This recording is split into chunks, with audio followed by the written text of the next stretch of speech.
Today, we're finding out Diddy's victim list spans back decades ago. How many people knew about these atrocities and never reported them to the authorities? Why were there so many enablers and silent victims prior to Cassie's 2023 lawsuit? There is a condition for this phenomenon in psychology called Stockholm Syndrome. This condition is a psychological response to desperation, terror, and trauma. The victim falls into survival mode and create a delusional narrative aligning themselves to the perpetrator's agenda in hopes of not becoming a victim themselves. Even if it also means to self-incriminate by becoming an accessory to the crime. It's a psychotic power game with few winners. We are creatures of habit, and so is the harsh reality of surviving trauma. Like Diddy's enablers, there were also enablers for Marquise de Sade as well. Both men had a deranged lust by prowling around in search of new prey. We will continue to investigate the sadistic world of Marquise de Sade.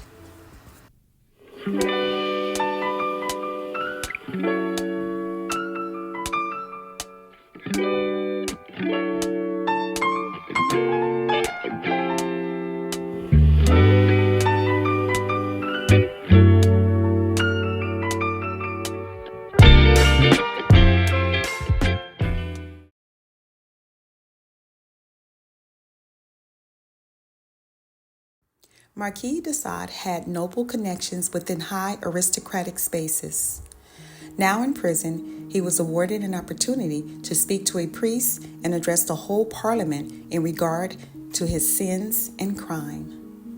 In 1764, soon after his release, he was exiled from Paris. As a condition, he was to return to his family and Christian values. After all, his wife Renee was a devout Catholic. De Sade, Renee, and their 3 children moved to Normandy to a luxurious chateau Renee's family owned in the south of France. With all the free time on the Marquis's hands, he immersed into the arts and became a writer of drama. The quiet and calm environment within the 4 walls of the charming cottage made him stir-crazy. He later transformed the cottage into a miniature theater near the chateau. However, this was not enough to satisfy de Sade's craving for more naughty interludes with mistresses and ladies of the night. In 1767, more sorrow began to hover over the Marquis. The news of his father's passing created a mournful time for the whole de Sade family.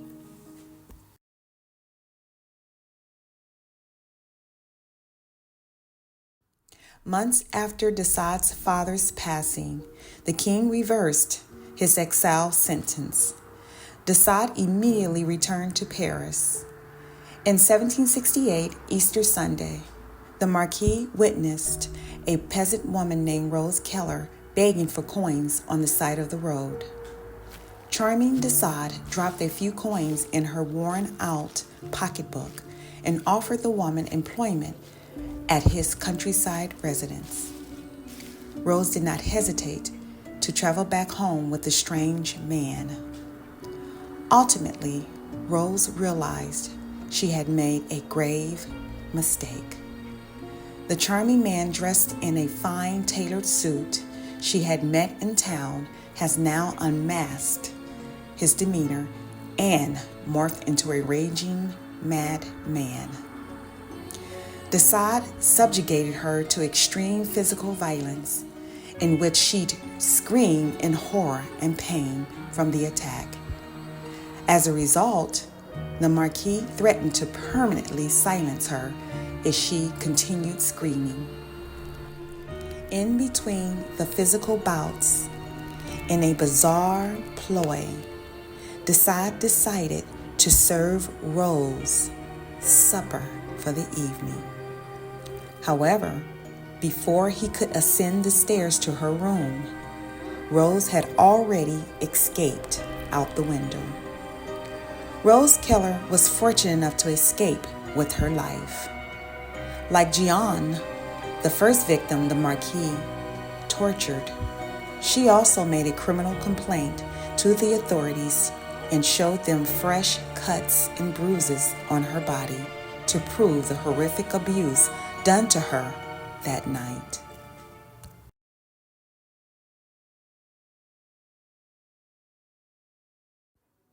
Desade's mother-in-law, Madame Montreuil, was alarmed and concerned about the family's reputation.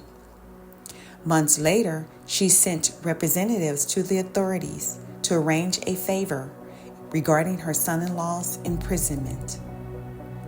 Again, he was given the opportunity by the Parliament to speak on his behalf.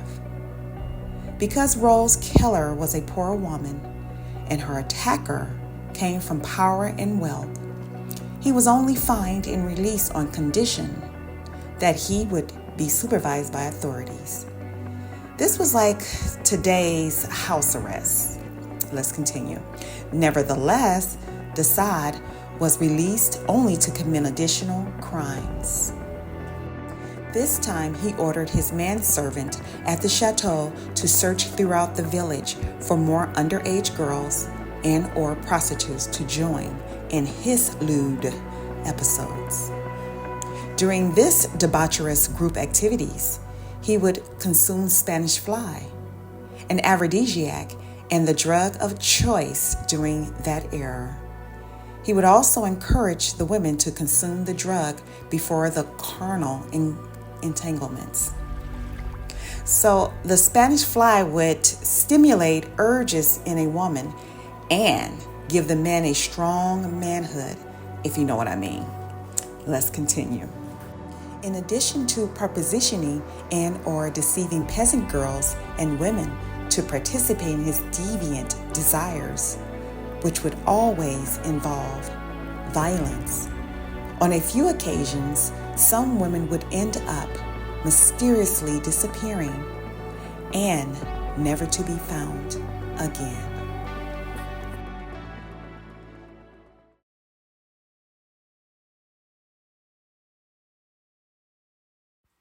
The Marquis was a prisoner in his own psychotic mind. From the year 1770 to his passing, Desade continued his sexual assaults on girls and women.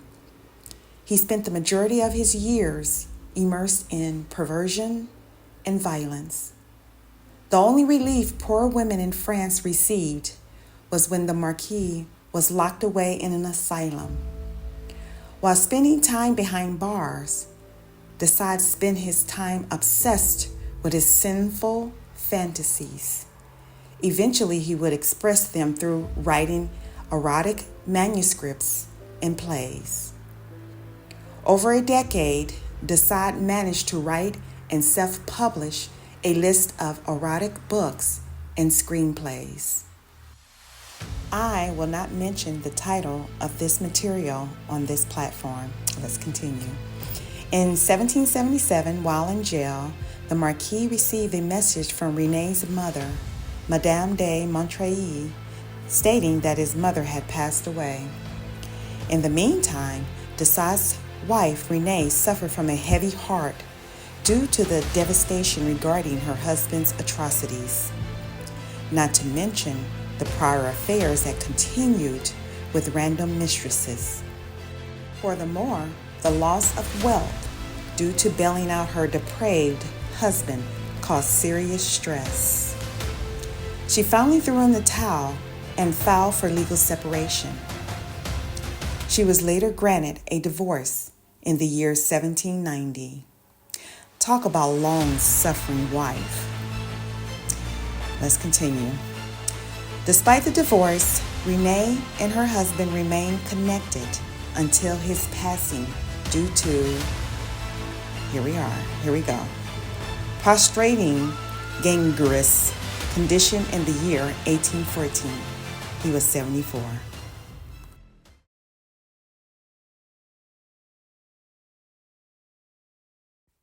Like today, there are always enablers, whether they're in wealthy circles or poor, disenfranchised neighborhoods. It just seems that you can get away with serious consequences when you have more resources and big connections. In both Marquis de Sade and Sean Diddy Combs' alleged criminal cases, justice was delayed and in some situations denied because of their wealth and rich associations. The ability to pay off victims and witnesses is a deplorable crime to society. Desade's wife, though innocent regarding her husband's crimes, by default aided in the madness with her long devotion to her husband's mental fragility. Another key point is Renee's mother, Madame de Montreuil, who continuously funded payoffs for her son-in-law's unlucky victims, witnesses, and provided bail fees for his release. I just wanted to point this out with the mother-in-law. She went in hard for her son-in-law's release. Go figure. Let's continue. In Diddy's case, the enablers were obviously his mother, Janice. She will defend her baby no matter what. His associates in the entertainment industry for obvious financial reasons, and, believe it or not, his fans. There is a pattern of admiring fans throughout history who, no matter what criminal activities their idol commit, they will excuse their crimes by showing continuous loyalty and support for these men with predatory behavior.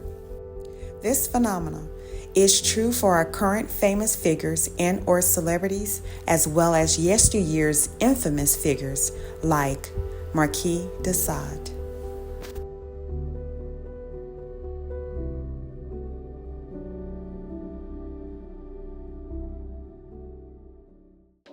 For those in my audience who are young enough not to know or old enough to have forgotten, Patty Hearst, the 19-year-old granddaughter of wealthy American publishing magnate William Randolph Hearst, or you guys might be familiar with Hearst Castle in Northern California.